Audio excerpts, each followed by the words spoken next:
From VOA Learning English, this is the Economist Report. Are you a saver or a spender? A penny saved is a penny earned. This old saying calls attention to the wisdom of saving money. Put the money away for a rainy day is another recognized saying.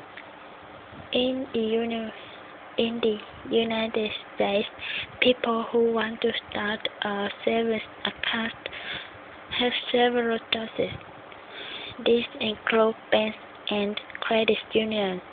Credit unions are cooperative for people who have some kind of connection.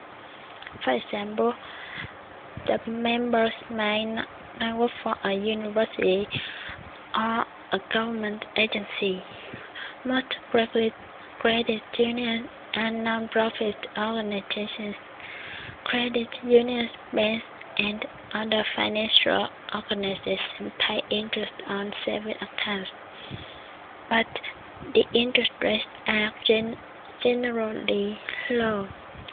Certificate of deposit or CDs pay higher returns. With a CD, a person agrees not to withdraw the money for a certain period of time. This term could be anywhere from a few months to several years. Longer term and larger amounts pay higher interest, but early withdrawal means CD holders must pay a penalty. Another way to save is through a money market fund. This is a kind of mutual fund. Mutual funds invest money from many people. Money market funds, however, may not be federally guaranteed like other kinds of savings.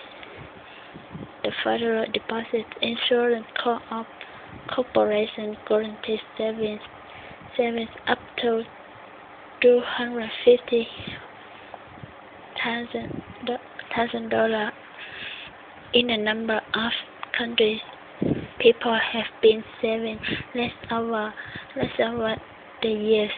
The Organization for Economic Cooperation and Development is a group of 34 countries. The OECD says America saved about 4.5% of their household income last year, down from 6% 4 years ago.